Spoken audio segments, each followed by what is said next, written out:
Hello à tous et bienvenue dans ce nouvel épisode d'Instant Simple, une parenthèse d'évasion. Aujourd'hui, je vous emmène avec moi dans l'une des seules villes au monde partagées entre deux continents. Je vous emmène dans l'une des plus grandes villes d'Europe, anciennement appelée Constantinople ou encore Byzance. Vous l'aurez compris, je vous embarque avec moi à Istanbul.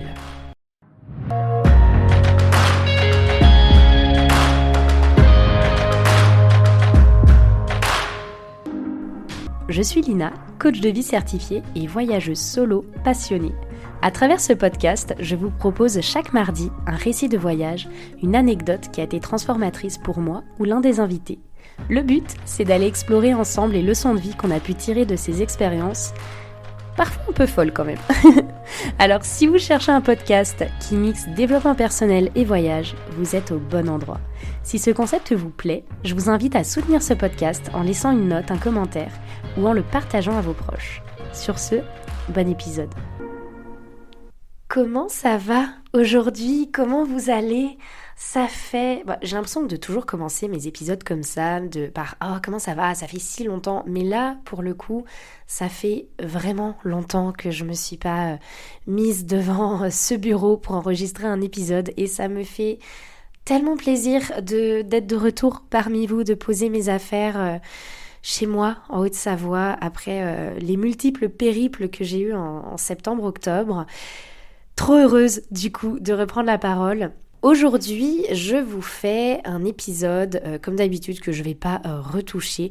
Je vous avoue qu'on est lundi 30, ouais c'est ça, on est lundi 30 octobre, cet épisode sortira demain et je vous enregistre un épisode à chaud de la destination de laquelle je reviens tout juste de cette ville-là qui est Istanbul. Je suis revenue la semaine dernière et au début j'hésitais à vous faire un épisode sur cette ville-là, mais je me suis dit ouais j'ai des épisodes d'avance mais j'ai vraiment envie d'enregistrer un épisode à chaud sur mon retour de cette ville parce que je suis encore, vous voyez, je suis encore dans cette phase où je suis encore dans le sas de décompression de mon retour de voyage et justement, j'ai pas encore eu le temps de mûrir vraiment toutes les leçons que m'ont apporté cette ville qui est Istanbul, mais pour autant, j'ai quand même envie de vous faire cet épisode maintenant parce que je sais pas, j'ai encore, vous allez le ressentir, je pense, j'ai encore le cœur un peu là-bas.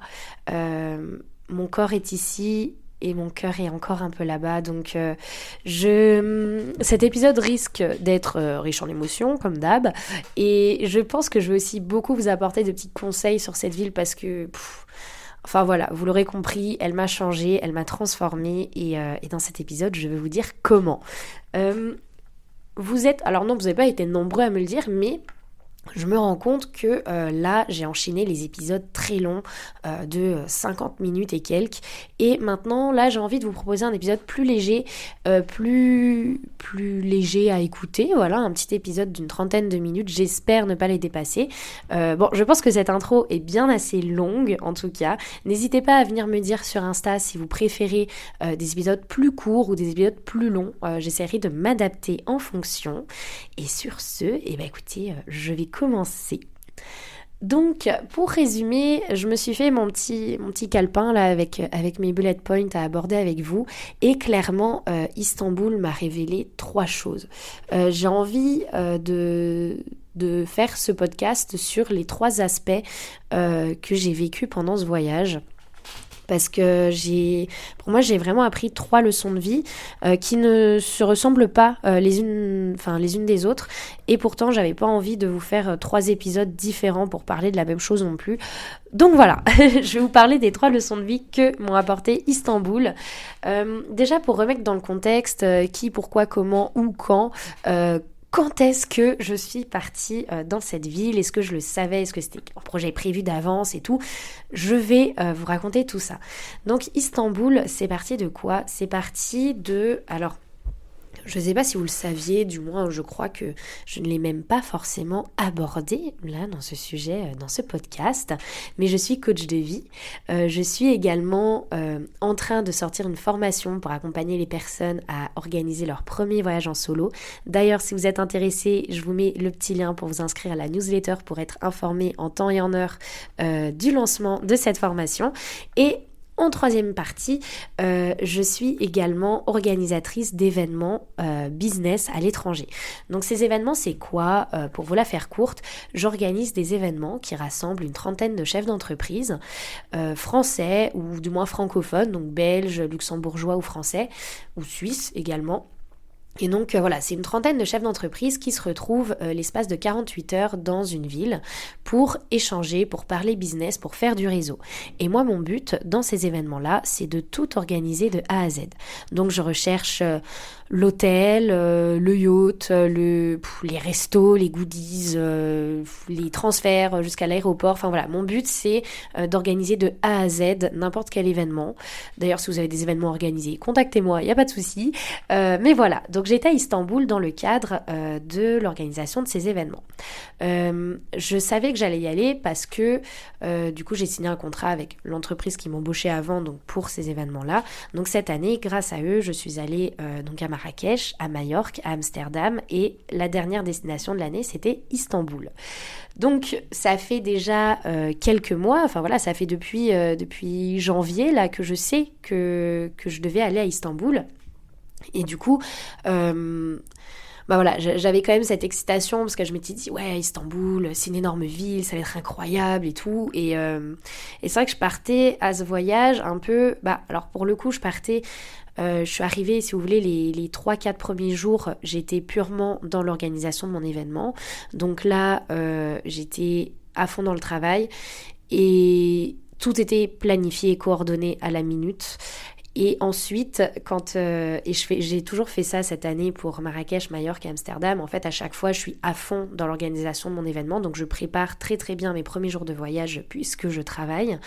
Et après, j'ai tellement organisé que mon cerveau a juste envie de se déconnecter. Donc, je me prévois 1 à 2 semaines dans la ville à la suite de ça. Un peu pour ma récompense, on va dire, pour me récompenser de ce dur labeur.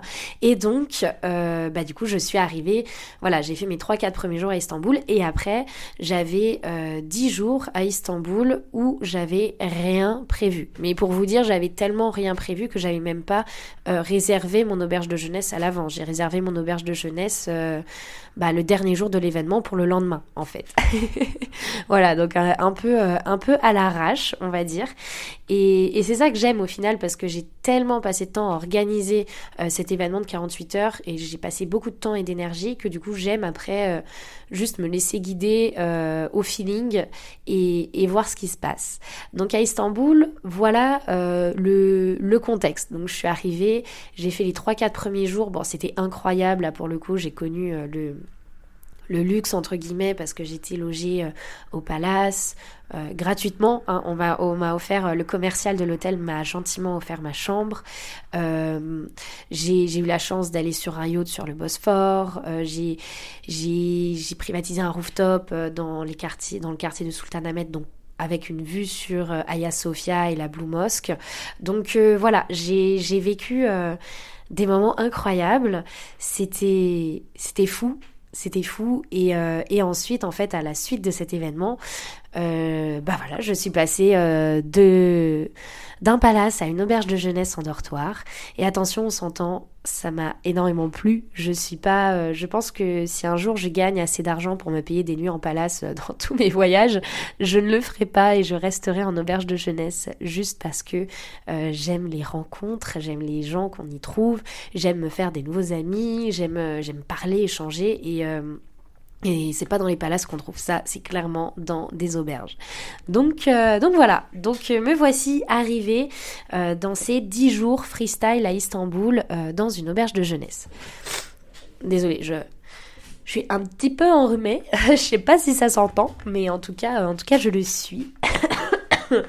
Et Mais bon, bref, voilà, je vais pas couper non plus le fait que je tousse, parce que je tousse énormément à cause de cette clim à l'auberge de jeunesse, mais tout va bien.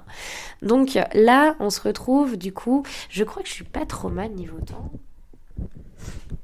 C'est pas trop mal, ça fait 8 minutes. Voilà, donc là on se retrouve, je vous ai planté le contexte, je viens d'arriver dans cette auberge de jeunesse. Une auberge très très bien notée, avec un rooftop, avec des pub crawls. Donc pour ceux qui connaissent pas, les pub crawls, c'est la tournée des bars. C'est quelque chose qui est souvent organisé dans des auberges de jeunesse un peu festives. Voilà, tu payes, je crois, 10 euros ta soirée et tu fais le tour de 4 ou 5 bars avec quelqu'un qui organise, qui travaille à l'auberge et puis le reste, des voyageurs.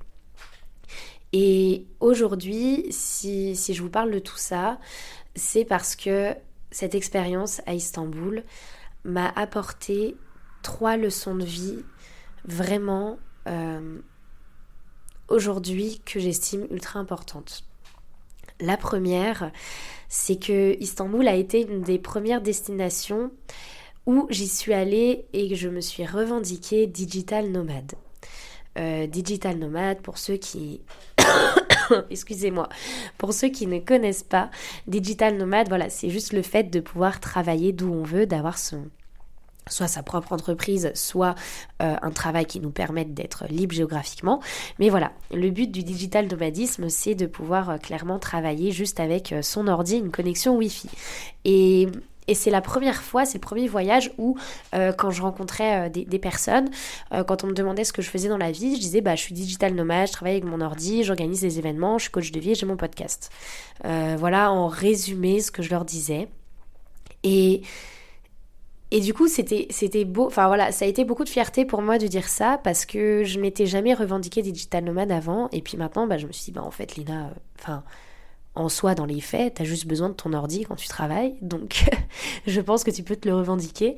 Et du coup, je me suis dit, vas-y, Istanbul va être le premier voyage, parce que j'ai de plus en plus d'événements qui s'ajoutent à ma liste, qui s'ajoutent à organiser, et donc je devais travailler un peu pendant mon voyage. Et c'est, du coup, la première fois que je me dis, ok, Lina, t'es dans une ville, mais là, c'est pas que des vacances, c'est aussi du travail.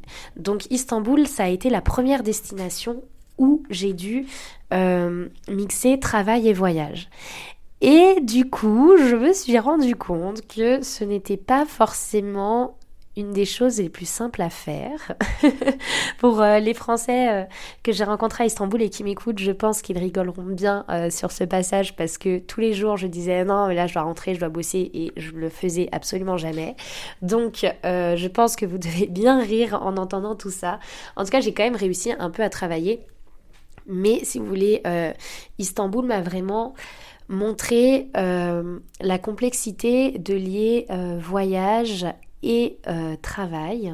Donc je sais que c'est encore là, si vous voulez, j'en trouve une porte, et clairement il y aura d'autres épisodes quand j'irai vivre au Mexique ou encore à Bali ou en Thaïlande ou quoi. Je pense que je referai encore des épisodes sur la difficulté justement d'être digital nomade et de passer en fait de voyageurs touristes à voyageurs travailleurs. Donc voilà, je voulais juste soulever ce point-là. Je sais pas quoi dire de plus par rapport à cette notion-là. En tout cas, à Istanbul, j'ai pas travaillé autant que je le voudrais. Disons que j'ai réglé les problèmes, non, c'est pas des problèmes, mais j'ai réglé les choses urgentes que j'avais à faire. C'est-à-dire, j'ai réglé mes mails, j'ai fait mes examens pour l'université, etc. Mais ça n'a pas été un voyage où j'ai avancé sur des projets, notamment sur la formation en ligne que je prévois de vous sortir avant la fin de l'année. Ça n'a pas été un voyage où j'ai pu avancer sur des projets comme ça, et c'est ok. J'ai juste fait ce qu'il y avait d'urgent à faire, mais j'ai pas réussi à aller plus loin. Voilà, donc Istanbul, ça a été le fait de, déverrouiller la serrure et d'ouvrir cette porte de je travaille en voyageant. Et c'est compliqué en fait de travailler en voyageant, je me suis rendu compte, parce que vous rencontrez tout le temps du monde, les gens ils veulent tout le temps vous inviter à sortir, vous inviter à aller visiter des rues, un quartier, à aller faire du shopping, ou alors à aller dans un hammam ou visiter une mosquée ou quoi que ce soit. Et du coup...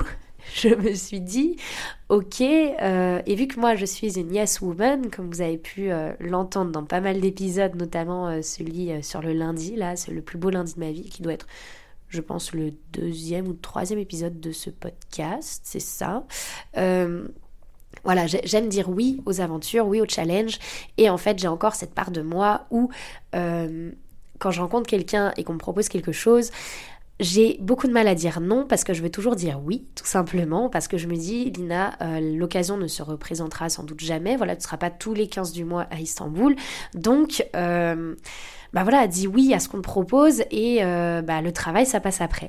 Donc Istanbul, voilà, ça a été cette première destination où j'ai commencé à voir peut-être les futures difficultés que je vais être amenée à rencontrer quand tu es dans un endroit et que tu y passes un peu de temps. Et c'est pour ça que je me dis, Istanbul, j'y étais pendant 10 jours, donc c'est quand même relativement court. Enfin, c'est court et long à la fois. Et du coup, je me disais, bon, j'ai quand même peu de temps pour visiter, donc je veux pas passer mon temps à trop travailler. Après, dans les voyages que j'ai envie de faire l'année prochaine, ce serait des voyages de 2 à 3 mois, où là, je me poserais peut-être un peu plus juste dans un lieu, et j'arriverai du coup comme ça à travailler un peu plus. Mais voilà. Donc là, on clôt cette première étape, cette première leçon de vie qui est justement la nuance entre voyager et travailler. Ensuite, autre gros sujet, comment vous expliquer ? C'est assez fou parce que, autre gros sujet, on va passer sur les conseils voyage à Istanbul, tout ça. Et en quoi Istanbul, quand j'y suis allée pendant 10 jours, en quoi je me verrais y vivre, alors pas sur le long terme, mais sur le moyen terme. C'est-à-dire, en quoi je me verrais vivre à Istanbul pendant 2 mois, 3 mois, 4 mois. Bon, je voudrais pas y faire ma vie, c'est sûr, mais Istanbul a été... Et ça, c'est une autre leçon. Istanbul a été l'une des premières villes où je me suis dit, tiens, je me verrais bien poser mes valises un petit moment là-bas. Pourquoi ? Parce que ça peut paraître étonnant, on s'entend que Istanbul, c'est 18 millions de personnes. C'est absolument énorme, c'est l'une des plus grandes villes d'Europe, et je vis dans un village de 400 habitants. Donc je ne sais pas si vous vous rendez compte... pour moi, en quoi ça a été un choc de me dire, Lina, tu te verrais passer d'un village de 400 habitants à une ville de 18 millions d'habitants. Et je pensais pas pouvoir dire ça, mais vraiment, tu vois, enfin... C'est absolument fou. Pour l'histoire, Istanbul, c'est une ville pour moi qui est ultra intéressante parce que ça fait partie des villes qui sont, selon moi, berceau d'une civilisation. Istanbul, c'est le croissant fertile en Mésopotamie, c'est Byzance, c'est Constantinople, c'est l'Empire romain, c'est l'Empire ottoman, c'est les sultans, enfin voilà. Istanbul, c'est une ville, historiquement parlant, qui a vécu, quoi. Hagia Sophia, vous visitez cette mosquée, elle a 1500 ans. Enfin, je sais pas si vous vous rendez compte, mais 1500 ans, quoi. Enfin, c'est incroyable. Et en fait, Istanbul respire l'histoire partout. Partout en fait. Vous allez dans n'importe quel quartier, tous les quartiers sont extrêmement différents.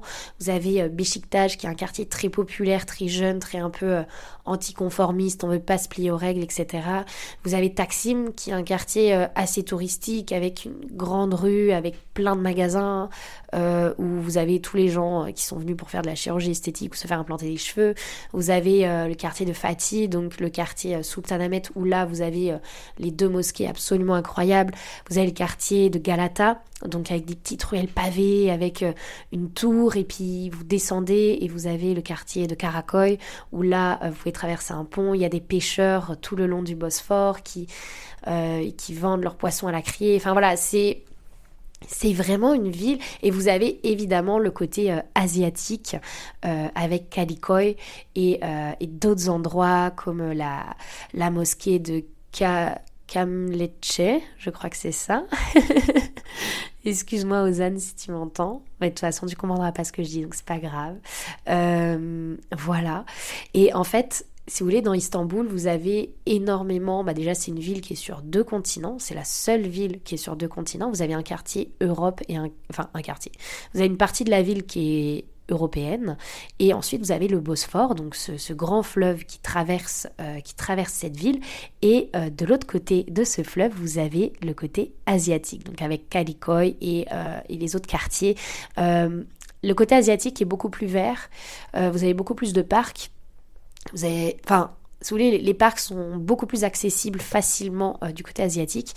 Et vous l'aurez compris, là je prêche pour ma paroisse, mais c'est ça que j'aime dans Istanbul. Et c'est pour ça que je me dis, purée, pourquoi ne pas y vivre sur le long terme? Parce que Istanbul, chaque quartier a une âme, chaque rue a une histoire, et vous avez tout, en fait. C'est ultra complet. Vous voulez vous isoler un peu et aller au vert, vous avez le côté asiatique. Vous voulez l'ambiance, l'engouement des vraies soirées avec un guitariste dans un bar qui va chanter en turc, et tout le monde va chanter que en turc. Vous allez à Beşiktaş et vous passez les meilleures soirées de votre vie. Vous voulez quelque chose de plus touristique, vous allez sur Taksim. Vous voulez des ruelles pavées, vous allez à Galata. Enfin, voilà, Istanbul, j'ai adoré cette pluralité, j'ai adoré ces lieux, j'ai adoré le fait qu'il y ait des chats et des chiens errants partout en liberté et que tout le monde les traite bien. Vous allez à Istanbul, devant chaque resto ou à chaque coin de rue, vous avez des gamelles d'eau et de croquettes pour les animaux errants. C'est juste fou de se dire ça. Les chats sont gentils, les chiens sont gentils, les gens sont incroyables à Istanbul. Les gens, en tant que femme, quand on marche dans les rues à Istanbul, on ne se sent pas regardé, on ne se sent pas jugé, on ne se sent pas entre guillemets convoité, contrairement à beaucoup de villes françaises.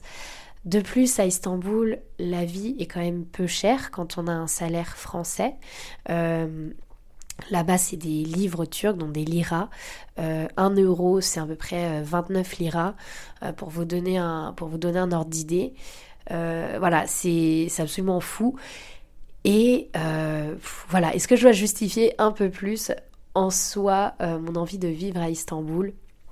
Là, je vous parle de ça, je pense que vous pouvez entendre que j'ai encore des paillettes dans les yeux, à quel point cette ville m'a réconciliée avec les villes avec beaucoup d'habitants, parce que voilà, je suis dégoûtée de Paris, je suis dégoûtée de Lyon, je suis dégoûtée des grosses villes qui ne m'attirent pas, parce que il y a trop de gens, et puis on étouffe, et puis tu te sens regardé, tu te sens en insécurité. Ça, c'est très français, vous voyez.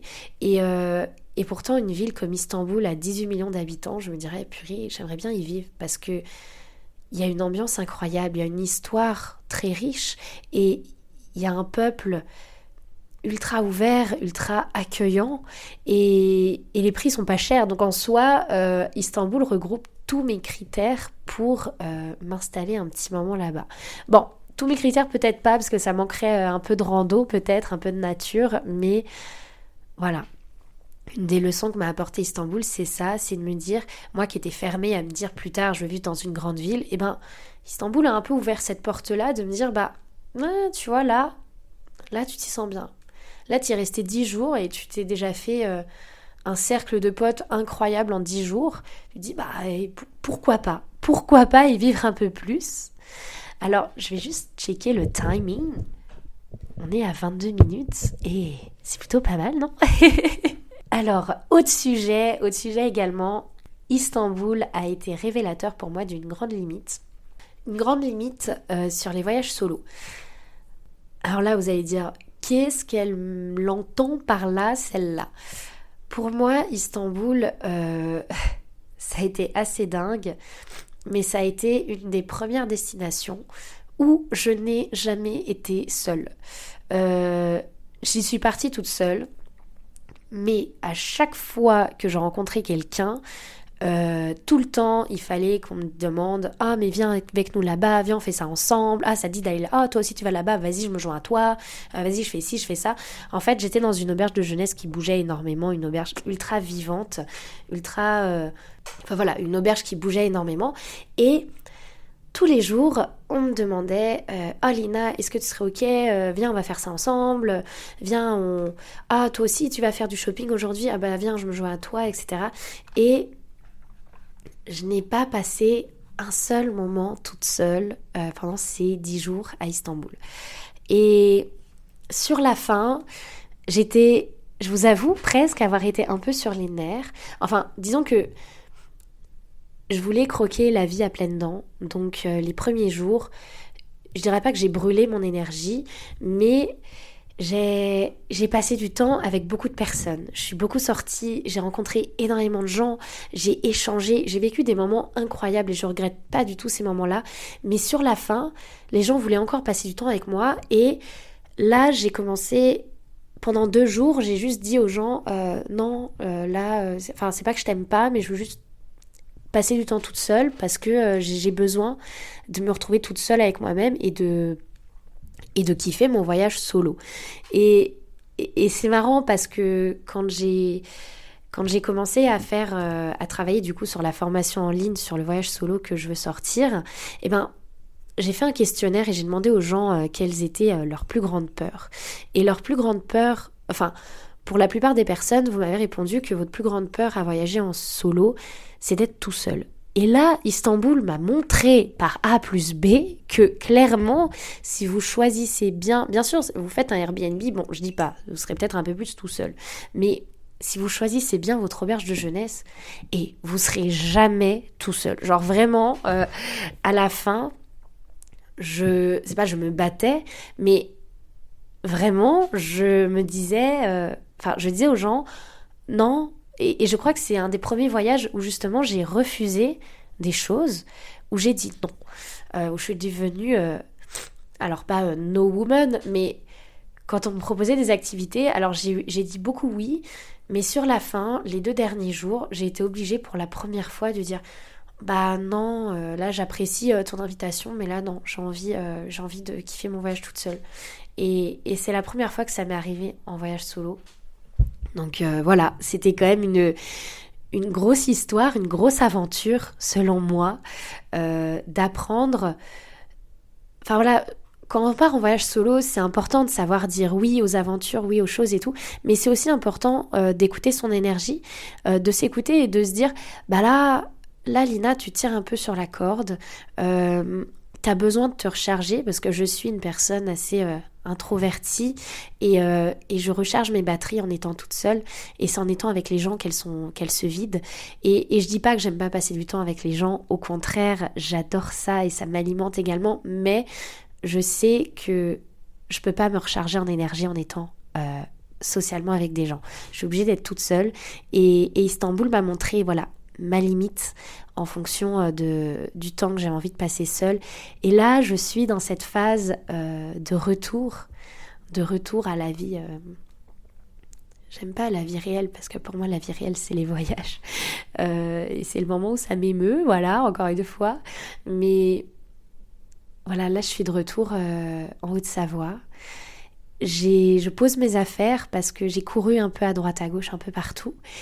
Je pose mes affaires et là, je passe du temps toute seule et ça me fait du bien.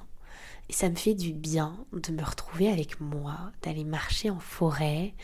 Et comme ça m'a fait du bien de me retrouver seule quand j'étais dans les ruelles de Galata à Istanbul, comme ça m'a fait du bien d'aller dans un hammam toute seule. Et alors ça aussi, c'est vraiment une expérience. Hein.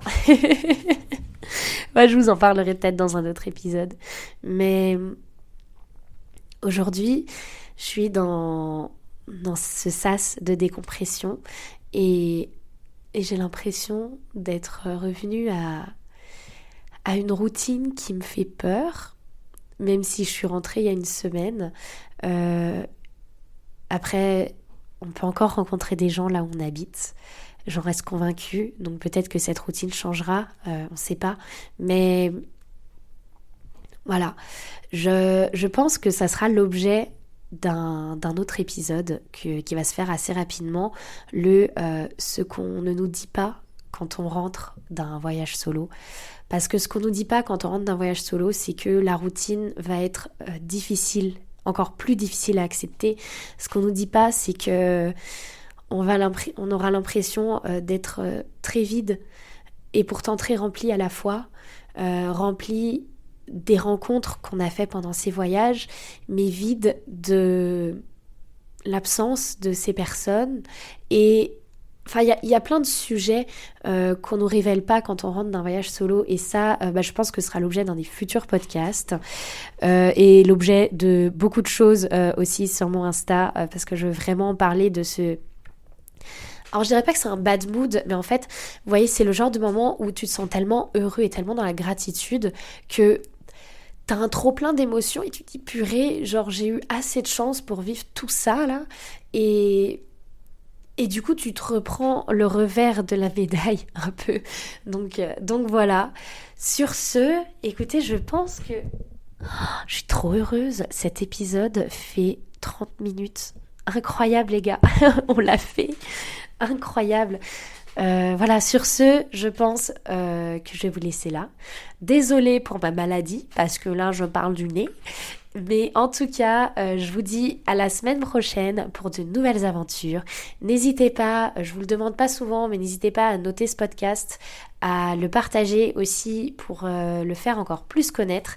J'ai un objectif de 10 000 écoutes d'ici la fin décembre, donc je compte sur vous pour, si ça vous parle, si ça vous plaît, vous venez souvent m'en parler en message privé sur Insta et merci à vous.